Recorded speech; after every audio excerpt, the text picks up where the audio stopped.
গোপীনাথ গৌড়ীয় মঠ প্রতিষ্ঠানের প্রতিষ্ঠাতা ওই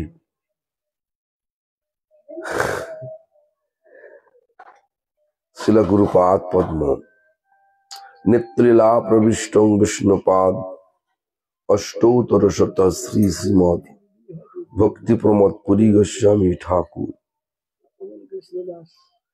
পরম গুরুপাদ পদ্ম সমগ্র বিশ্বে গৌড়ীয় মঠ প্রতিষ্ঠানের মূল প্রতিষ্ঠাতা নিত্যলীলা প্রবিষ্ট শিল প্রভুপাদ ভক্তি সিদ্ধান্ত সরস্বতী গোস্বামী ঠাকুর তথা সম্প্রদায় দ্বারা নিযুক্ত সকল আচার্যবৃন্দ ও শুদ্ধ ভক্তবৃন্দ সকলের শ্রীপাদ পদ্মে জানায় দণ্ডবৎ প্রণাম। সকলে আমার প্রতি প্রসন্ন হন। সভায় উপস্থিত সভাপতি মহোদয়, ত্রিদণ্ডীপাদ আচার্য মহারাজ, পঞ্চম বেশধারী নরোত্তম দাস বাবাজি গোস্বামী মহারাজ তথা অমল কৃষ্ণ দাসাধিকারী প্রভু ও অন্যান্য যত বয়োজ্যেষ্ঠ অতিবৃন্দ, সকলকে জানাই আমার যথাযোগ্য সম্ভাষণ। সকলে আমার প্রতি প্রসন্ন হন। আজকের আলোচ্য বিষয়টা আমি ঠিক করেছি এই কারণে, সাধু সঙ্গে কৃষ্ণ রামের ফল। কৃষ্ণ নাম শুধু করলে কি হয় আর সাধু সঙ্গ করলে কি হয়? কৃষ্ণ নাম সাধু সঙ্গে করলে হয় প্রেম। যে প্রেম লাভ করলে ভগবানের সেবা লাভ করা যায়। যত আমাদের ভৌতিক আকর্ষণ রয়েছে এই জগতে, এর প্রতি যত আকর্ষণ রয়েছে, যেমন প্রভুপাদ ঠাকুর উনি লিখলেন এক জায়গায়, শিল প্রভুপাদ লিখলেন, হৃদয়িত দাস কীর্তনেতে আস, কর উচ্চস্বরে হরিনাম রব। নামের প্রভাবে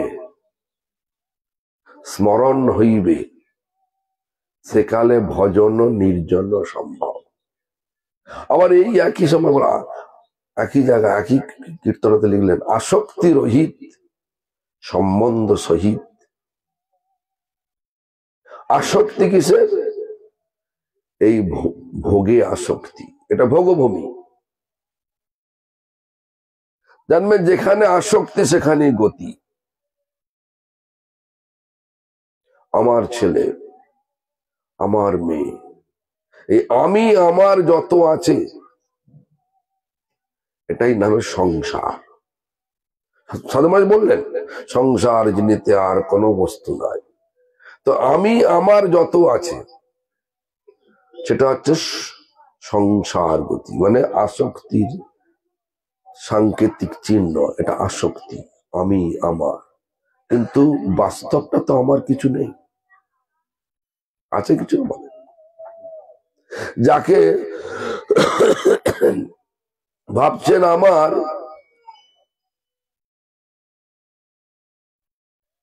জমি, ঘর, দোর, যত কিছু আছে, একটাও নিয়ে যেতে পারবেন? এসেছি খালি হাতে।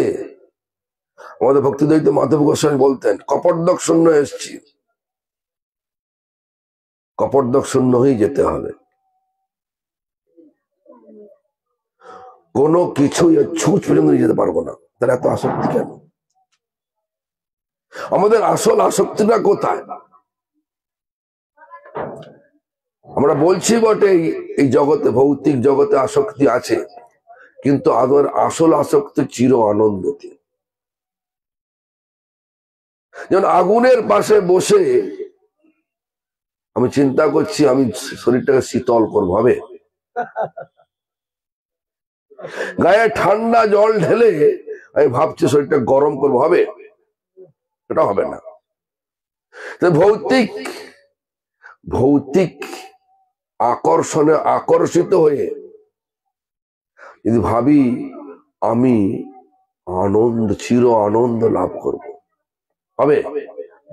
হবে? ভৌতিক জগৎটাকে বলা হচ্ছে কি, একটা মরুভূমির মুখে মরীচিকার ন্যায়। প্রতীক ছুটছে, ওই মরীচিকা দেখা যাচ্ছে জল আছে, জল তো নেই। যত ছুটছে তত মরীচিকা পিছিয়ে যাচ্ছে, আর পথিক হাঁটতে হাঁটতে মরে যাচ্ছে। এই জগতে যত বস্তু রয়েছে, বস্তুতভাবে দেখতে গেলে আমাদের কোনোটাতে আসক্তি নেই। আমাদের আসক্তি যে চির আনন্দতে, যে আনন্দ কখনো শেষ হবে না, সেটা কি। কিন্তু চির আনন্দ স্বরূপটাকে যদিও ব্রহ্মা বলে দিলেন, ব্রহ্মা পরিষ্কার জানিয়ে দিলেন, চির আনন্দের স্বরূপ হচ্ছেন কে? কৃষ্ণ, পরমেশ্বর কৃষ্ণ। কৃষ্ণ শব্দটাকেও জীব গোস্বামীপাদ হরিনামামৃত ব্যাকরণে ব্যাখ্যা করে জানালেন। কৃষ্ণ কিসের দ্বারা আকর্ষণ করে? কৃষ্ণ শব্দটার অর্থ কি? বললেন কি, আকর্ষণ করে যিনি চির আনন্দ প্রদান করেন তিনি কৃষ্ণ। কিসের দ্বারা আকর্ষণ সেটাও বললেন, রূপেণ গুণেন লীলায় চ জীবানাং হৃদয়ং সর্বং আকর্ষয়তি ততঃ আনন্দদয়তি ইতি কৃষ্ণ। যিনি রূপের দ্বারা, গুণের দ্বারা, লীলার দ্বারা সমস্ত জীবের হৃদয়কে আকর্ষণ করে চির আনন্দ প্রদান করেন, তিনি কৃষ্ণ পদবাচ্য। কৃষ্ণ নাম, সাধুর সঙ্গে কৃষ্ণ নাম করলে এই আকর্ষণটা আসবে। না হলে কি হয়? ভৌতিক সুখ লাভ হবে। একটা জায়গায় মানে আরো আমার চাই, আরো চাই, আরো চাই, শেষ চাহিদার শেষ নেই। আমি ইকোনমিক্স এর গ্রাফ চার্ট যখন করতাম, যদিও আমি ইকোনমিক্স সাবজেক্ট ছিল না, যখন পড়তাম তখন ওই ডিম্যান্ড আর সাপ্লাই এর এটা দেখাতো, যখন ডিম্যান্ড বাড়বে ততই হবে, এরকম ধরনের আছে। কিন্তু বাংলা তাই তো ইংলিশটা বাড়বে। তো ডিম্যান্ড যখন বাড়ছে তখন চাহিদা বেড়ে যাচ্ছে। কিন্তু বাস্তবে যখন এলাম তখন ডিমান্ড যখন বাড়ছে চাহিদা কমে যাচ্ছে, যখন বাস্তবটা দেখতে পাচ্ছি। তো যাই হোক, আমরা ভাবছি বাস্তব হচ্ছে এটা যে পয়সা না হলে আনন্দ আসে না, নাকি? আপনি কি বলেন? আনন্দ আসে পয়সা না হলে? হ্যাঁ, পয়সা চাই। আচ্ছা, কে যাব পয়সা না হলে আনন্দ আসে না, এটা কে বিশ্বাস করে? হাত তুলুন। আমি প্রমাণ করে দেবো, আমি প্রমাণ করে দেবো পয়সা চাই আনন্দ চাই। সকলে বিশ্বাস করেন পয়সা না হলেও আনন্দ আছে। আসলে আনন্দ যেমন, মনে করুন আমি এখানে মন্দির করব, মন্দির করলে কি পয়সা চাই? তাই তো। তাহলে আমি দেখবো আগে ইয়েলো পেজ খুলে, কি বলে, টেলিফোন বুথের ইয়েলো পেজ খুলে দেখে নেবো যে কে কে ধনাঢ্য ব্যক্তি আছে, তাদেরকে ফোন করব, তাদের কাছে যাবো, পয়সা চাইবো। এটা তো মানে ইন্টেলেকচুয়াল হচ্ছে যে আমরা যদি এগোই এটাই আসে ইন্টেলেকচুয়াল ওয়েতে। তাহলে আমরা চিন্তা করব পয়সা তো অনেক লোকেরই আছে। আমার কাছে অনেক বন্ধু আছে, ভক্ত বন্ধু, যাদের প্রত্যেক দিনের রোজগার 10 থেকে 15 লক্ষ টাকা। 10 থেকে 15 লক্ষ টাকা প্রত্যেক দিনের রোজগার। তাদের দেখি দুঃখে ভরা মন। যখনই যায় তখনই বলে, মহারাজ আজকে বিজনেসে এই হয়েছে। আবার বলে, মহারাজ আমার স্ত্রী আমাকে এই বলেছে। আবার বলে, মহারাজ আমার মেয়েটা কথা শুনছে না। নানা রকমের আমি দেখছি যে যার পয়সা আছে তারও অশান্তি আছে, যার নেই, যে দিনে রোজগার করে খায়, ওর অশান্তি, একই অশান্তি। এর 500 টাকার জন্য কাঁদছে, এ $1 মিলিয়ন জন্য কাঁদছে। আমি বিশ্বাস করবেন কেন জানি না, এই রাশিয়ার মস্কো এরিয়ায় যিনি পাওয়ার কোম্পানির মালিক গেগোরিস, সে আমাকে ডেকেছিল তার বাড়িতে। একটা পাওয়ার কোম্পানির মালিক, মানে তার কত বড় কটা, মানে গুগলে তার নাম টাইপ করলে পেয়ে যাচ্ছে $1 বিলিয়ন মালিক, অফিসিয়ালি দেখাচ্ছে। $1 বিলিয়ন মানে জানেন তো কত? 8,500 কোটি টাকার মালিক দেখাচ্ছে। লুকিয়ে তো অনেক আছে। হ্যাঁ, তো যাই হোক, সে তার দুঃখের কথা শুনতে শুনতে আমার 45 মিনিট কেটে গেল। তো আমি এটা বিশ্বাস করি না, আপনার বিশ্বাস করতে পারে, বিশ্বাস করি না। আমি দেখেছি অনেক ভক্তকে দেখেছি, পয়সা নেই কিন্তু আনন্দে আছে, নামানন্দে আছে। হরিদাস ঠাকুরের পয়সা ছিল, সনাতন গোস্বামী তার প্রধানমন্ত্রীর পদকে পদাঘাত করে তিনি এলেন গাছতলায় চৈতন্য মহাপ্রভুর পাদপদ্মে। সেখানে ছিল রাজভোগ, প্রধানমন্ত্রীর পদে ছিল রাজভোগ। আর এখন এলো লিটি, আটা গোলা, কতগুলো লবণবিহীন আটা গোলা, হ্যাঁ, ওই ওভার ওপেন ফায়ারে বেকিং করে খায়। ওপেন ফায়ার মানে খোলা আগুনে, খোলা উনুনে ওই বেকিং, মানে হচ্ছে পোড়ানো খায়। হ্যাঁ, আচ্ছা, হাঙ্গাগুড়ি রুটি এখন বলছে, আঙ্গাগুড়ি, আচ্ছা আঙ্গাগড়ি রুটি, আমি জানি না। তো যাই হোক, আঙ্গাগড়ি রুটি এরকম ধরনের খায়। তো যাই হোক, তিনি আনন্দে আছেন, নামানন্দে ছিল। তো ওর পয়সা ছিল, তার ছেড়ে দিলেন। আসলে পয়সা দোষ নেই। অম্বরীশ মহারাজ সমগ্র বিশ্বের রাজা ছিলেন, তিনি সারা পৃথিবীর রাজা ছিলেন, কিন্তু তো আসক্তি ছিল না।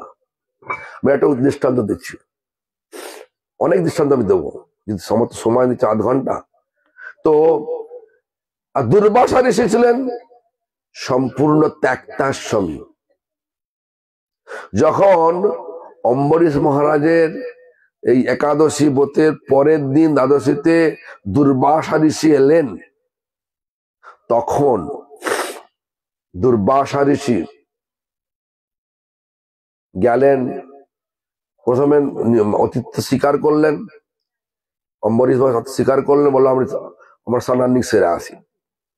স্নানান্নিক সারতে গিয়ে অনেক সময় চলে গেল, এখন পারণের সময় অতিক্রান্ত হয়ে যাচ্ছে। পারণ না করলে একাদশীতে ফল পাওয়া যাবে না যথা সময়। তখন ওইখানে পণ্ডিত সমাজকে, ব্রাহ্মণ পণ্ডিত সমাজকে জিজ্ঞাসা করলেন, আমি তো কাল নিরম্ব করেছি, আমার কর্তব্য কি?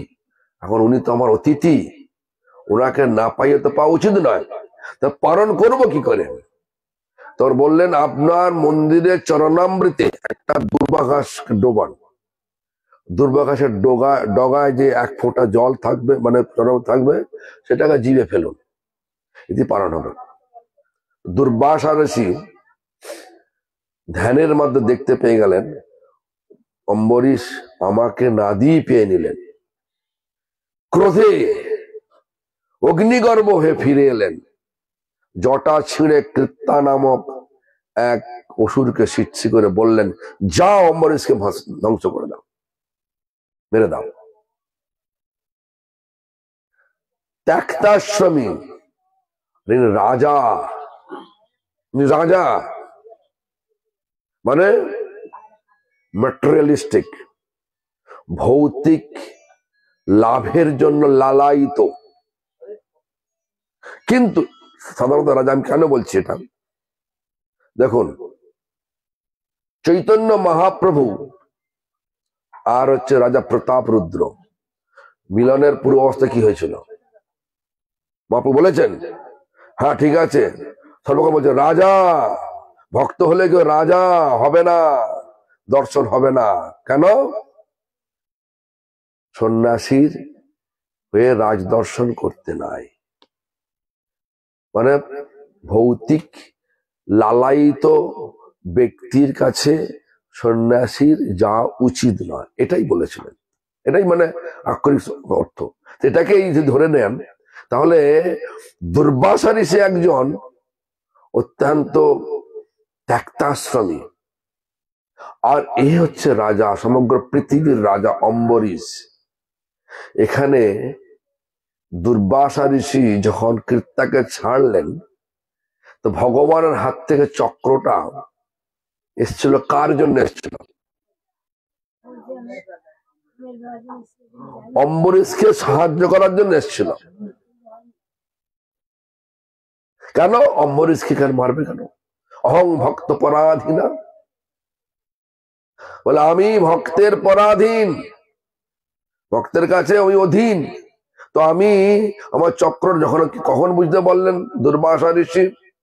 যখন চক্র কৃত্তাকে বধ করে যখন ছুটছিলেন কোথায়? দুর্বাসা ঋষির দিকে। তখন দুর্বাসা ছুটছেন, গোটা পৃথিবী ছুটে ফেললেন। তারপরে লাস্টে যখন ভগবানের কাছে গেলেন, মানে যার হাতে চক্র, সেখানে গেলেন। সেখানে গিয়ে যখন দেখতে পেলেন, শুনতে পেলেন অহং ভক্ত পরাধীনতা, আশ্চর্য হয়ে গেলেন। আমি তো ত্যাক্তাশ্রমী। বলছি যে অর্থ খারাপ নয়, অর্থের মধ্যে লোভটাই খারাপ। তো আমাদের অম্বরীশ মহারাজ দেখুন, এতই ভক্ত, অত অত মানে প্রভাব প্রতি থাকা সত্ত্বেও তিনি ভগবানের সেবাটা নিজে হাতে করতেন কিনা, আর সমগ্র সাধু সমাজে সম্মান দিতেন কিনা। এবং এই যে রুষ্ট হলেন দুর্বাসা ঋষি তার রাজপ্রাসাদে এসেছেন, সেই জন্য তিনি জোড়হাত করে ভগবানের কাছে কাঁদছিলেন, এই ভগবান, এ আমার এই রাজপ্রাসাদে এসে সাধু অসন্তুষ্ট হয়েছে, আমার শাস্তি হওয়া উচিত। এই যে যার বিচার আছে, সে কি সাধু না অসাধু? সাধু সেজে হওয়া যায় না, সাধু হয় ব্যবহারের দ্বারা। যাই হোক, সেতে গেল অম্বরীশ মহারাজকে রক্ষা করলেন ভগবানের সুদর্শন চক্র। আর দুর্বাসাকে ভগবান কি বললেন? এই চক্রকে রুখতে গেলে অম্বরীশের কাছে যেতে হবে, অং ভক্ত পরাধীনা। তখন মনে মনে ভেবেছিলেন দুর্বাসা, আমি ত্যাক্তাশ্রমী, আমাকে বলছো ওখানে যেতে, তার গৃহস্থ রাজা হচ্ছে। তখন ভগবান প্রমাণ দিয়েছিলেন, আচ্ছা বলো, যখন তোমার কৃত্তা ছুটছিল অম্বরীশের দিকে, অম্বরীশ কথা গিয়েছিল নাকি? না, হাত জোর করেই দাঁড়িয়েছিলেন, সে আমাতে শরণাপন্ন হয়ে গেছে। আর তুমি এই চক্রের প্রকোপ থেকে নিজেকে রক্ষা করার জন্য গোটা পৃথিবী ছুটে ফেললেন।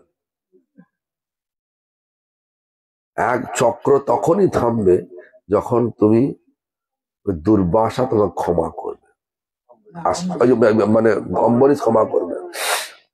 এই শব্দ শুনে দুর্বাসার মন বিগলিত হয়ে গেল, আসতে বাধ্য হলো। যাই হোক, এর সঙ্গে পয়সার সঙ্গে সম্বন্ধ আমি বলছি। এনার পয়সা প্রচুর ছিল, কিন্তু আসক্তি ছিল না। আমাদের অনেক ভক্ত আছে, প্রচুর পয়সা আছে, মানে যখনই যাই তখনই যে মহারাজ এনি প্রজেক্ট, ওই তোমার কাছে কোনো প্রজেক্ট আছে? আমি প্রজেক্ট আছে, কিন্তু কে সব সামলাবে? আমাকে 2 বছরের মধ্যে $25 মিলিয়ন দিয়েছে, বিশ্বাস করবে না জানি না। তুমি কি করবে? তুমি এখানে একটা অনুষ্ঠান, তুমি এখানে একটা মন্দির করো, কি বলে, মানে ক্যালিফোর্নিয়াতে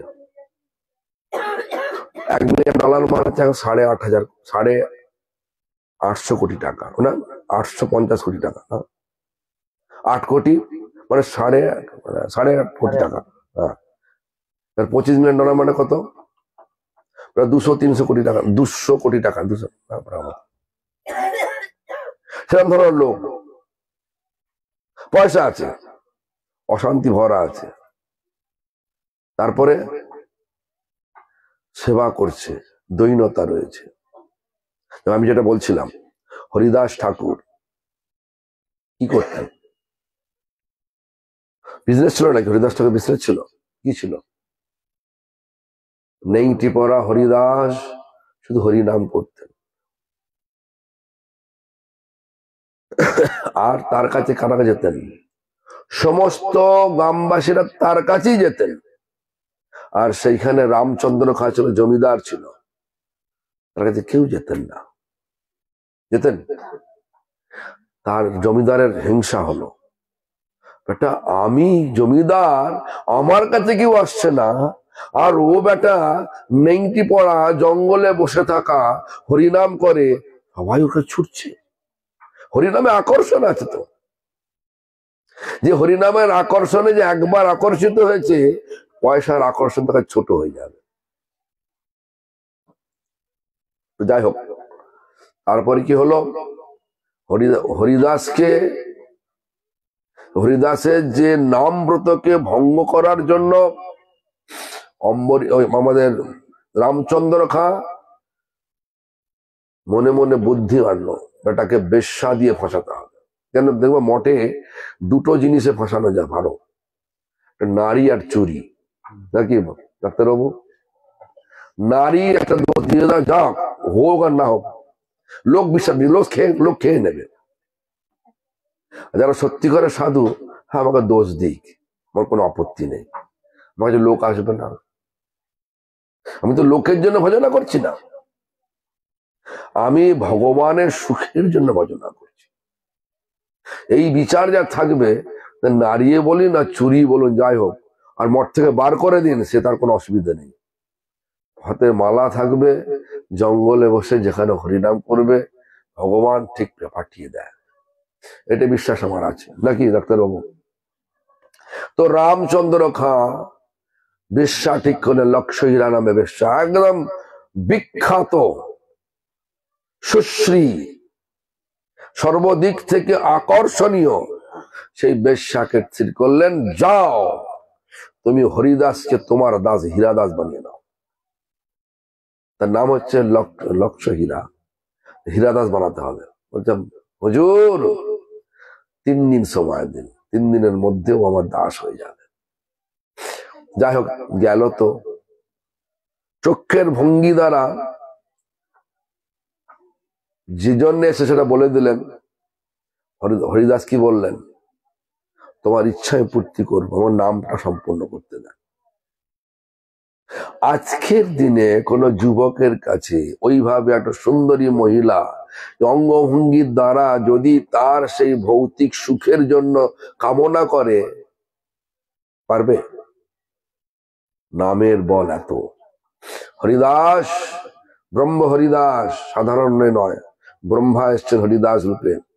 তিনি কি করলেন?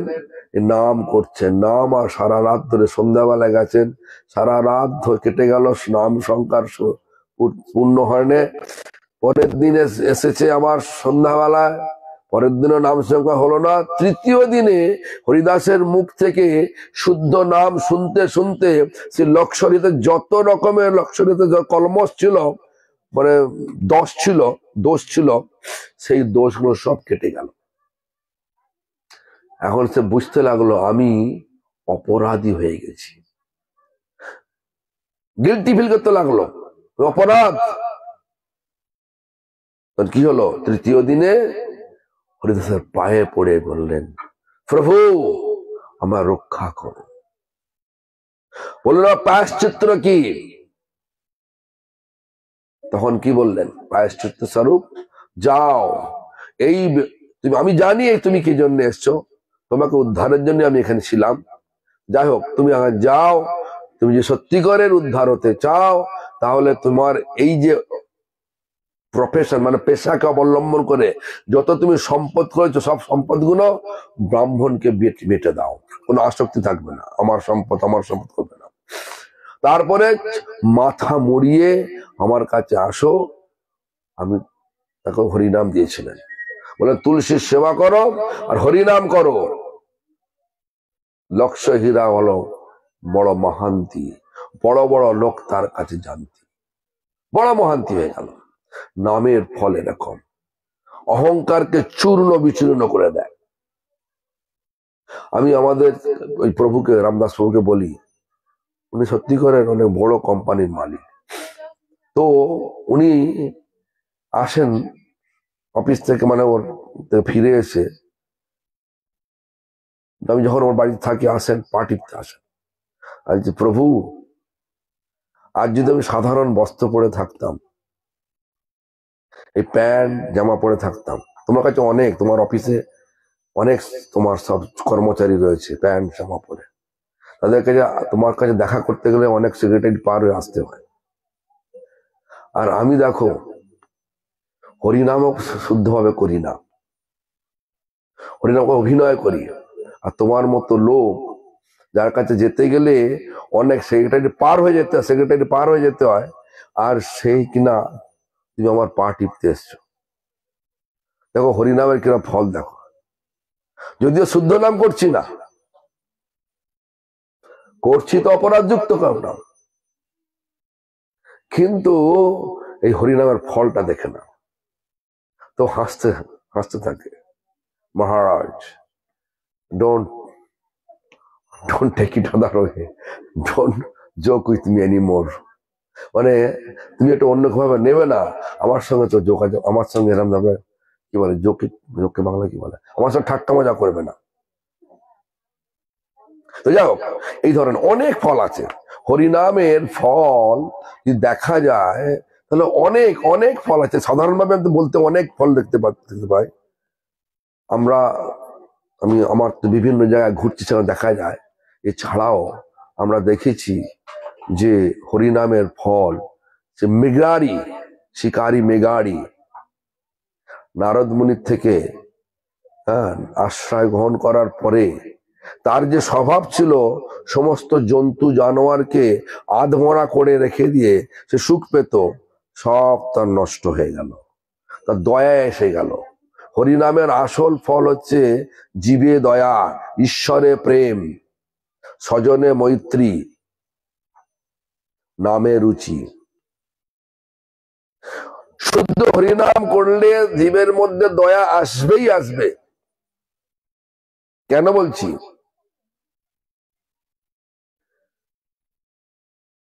যে এই মুহূর্তে আমাদের স্বভাবটা হিংস্র, আমাদের স্বভাবটা প্রতিহিংসাপরায়ণ হয় কেন? যখন হৃদয়টা সব ভৌতিক লাভের আশা যত থাকে, তত হৃদয়েতে প্রতিহিংসাপরায়ণ জেগে ওঠে। বাস্তব এটা। তো নাম করলে কি হয়? মুক্তিযোদ্ধা বললেন, নাম সংকীর্তনে হয় সর্বান অর্থ না। সব সময় হয়ে গেছে, কিন্তু বলবো, নাম সংকীর্তনে হয় সর্বান অর্থ নাশ।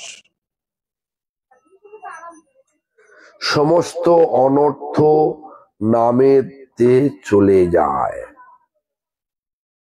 যে অনর্থ আমাদের মধ্যে ভায়া ভায়া ঝগড়া আনিয়ে দেয়, প্রতিবেশীর মধ্যে ঝগড়া আনিয়ে দেয়, ভৌতিক লাভ নিয়ে মাতামাতি করি, এটা আমি কখন নিতেই পারবো না, সঙ্গে যাবো তো একাই। শুধু তাই নয়, যাকে আমি আপন আপন বলছি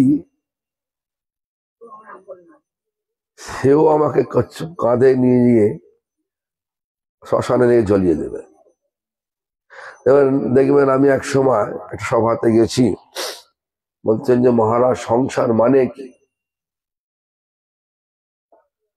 তখন এখন অনেক লোক হচ্ছে, তো সেখানে আখের রস বিক্রি করছে, সাধারণ জনসভায় আখের মেশিনের রস, আখের মেশিন চলছে, টানা টানা টানা আওয়াজ হচ্ছে, আর আখের রসগুলো ঢুকাচ্ছে, আখগুলো ঢুকিয়ে দিচ্ছে, করে রস পড়ছে, আবার কি বলে মোড়া মারছে, রস বার করতে যখন রসটা একদম নেই, তখন আগুলো নিয়ে ছিবড়েগুলো নিয়ে আগুনে পুড়িয়ে দিচ্ছে।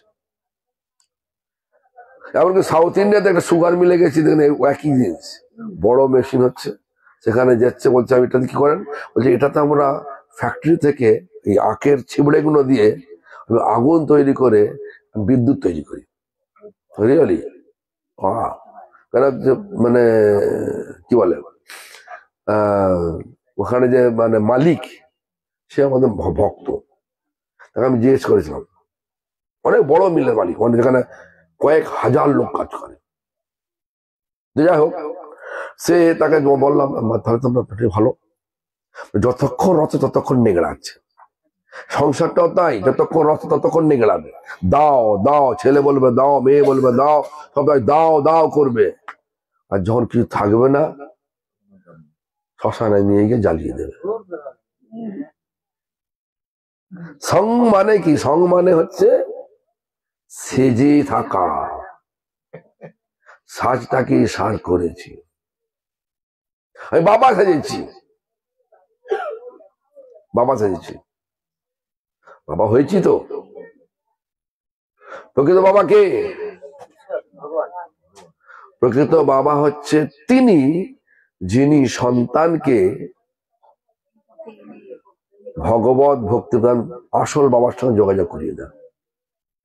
গুরুন্ন শাশ্বত, স্বজনৌন শাশ্বত, পিতান্ন শাশ্বত, জননীন শাশ্বত, দৈবং শাশ্বত, পতিন্ন শাশ্বত, নো মোচার্য সমপেত মৃত্যু।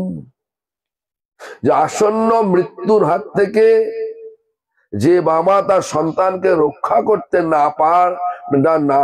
রক্ষা করতে না পারে, বা কোনো কিভাবে রক্ষা হয় সেটা না শেখায়, সে বাবা হবার যোগ্য নয়। এটা আমার কথা নয়, আমাদের কি বলে শ্রীমদ ভাগবতের ৫ম স্কন্ধের কথা। এই জন্য দেখবেন প্রহ্লাদ মহারাজ তার বাবাকে বাবা বলেছিলেন, হে অসুর বর্জ্য, শ্রেষ্ঠ বলেছিলেন, আর সেও আনন্দ পাচ্ছে, আমি অসুর শ্রেষ্ঠ। হ্যাঁ, আনন্দ পাচ্ছে সে। গুরু শুক্রাচার্যকে ত্যাগ করলেন, বলি মহারাজ, অনেক যাচ্ছি না, সময় হয়ে গেছে তো, অনেক শুক্রাচার্য ত্যাগ করলেন। কেন? শুক্রাচার্য বলেছিলেন বিষ্ণু, প্রবন্ধ করবে বিষ্ণু, একে তুমি কিছু স্বীকার করো না, সংকল্প করতে যেও না, তোমার এই ত্রিপাদ ভূমি ছলনা তোমার রাজ্যকেই নিয়ে নেবে। তখন কি হলো? বিষ্ণু তিনি সমগ্র ব্যাপ্তি হয়ে আছেন, তিনি আমার কাছে এসছেন হাত ফেলাতে, হে গুরুদেব তুমি বলছো বিষ্ণু সেবা না করতে, আমি তোমাকে ত্যাগ করলাম।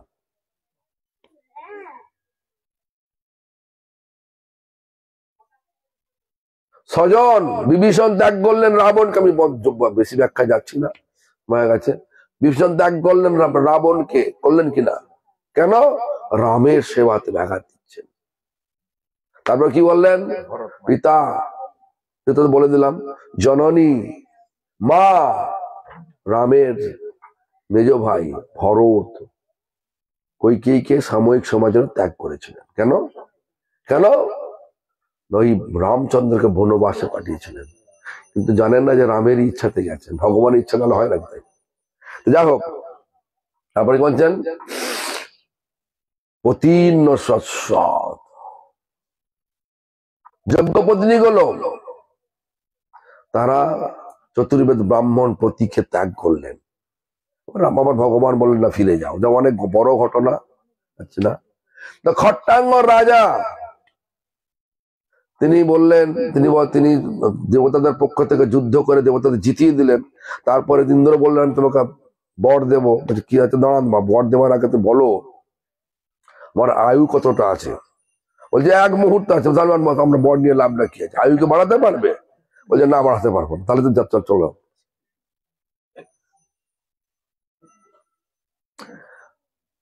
আসল হচ্ছে ডাই টু লিভ। হরিনাম করলে সর্বোত্তম ফল হচ্ছে ডাই টু লিভ, মরে বেঁচে যাবেন। অনেক বড় ব্যাখ্যা কালকে আমি শুরু করব। এখন আমি সভাপতির সম্মান দিয়ে আমার কথার বিশ্রাম এখানেই জানাচ্ছি। কালকে যদি মনে করে দেন এই ডাই টু লিভ কিভাবে হয় সেটা বলে দেখা করবো। হরে কৃষ্ণ। কালকে আমি কিন্তু আমাকে কিন্তু কি বলে আমাকে কিন্তু জোরাজুরি করবেন না। আমি 12টার সময় একদম সভা থেকে ছেড়ে প্রসাদ হলে পাবো, না হলে ছেড়ে চলে যাবো। আপনারা দেরি করবেন না, 10টা থেকেই সভা শুরু হয়ে যাবে। 12টার সময় আমি আমি তো 9টা বলেছি। না। 9টা বলেছেন, ভালো বলেছেন। না, 9টা থেকে 9:30 মধ্যে বলেছি। আমি 9টার সময় ওদের বাড়ি থেকে বেরিয়ে চলে আসবো। সরাসরি একদম কথা কীর্তন হতে হতে যা হোক। এখন আমি সভাপতিকে অবমাননা না করে, যদি একটু অবমাননা হয়েছে, সভাপতি ক্ষমা প্রার্থী। হরে কৃষ্ণ।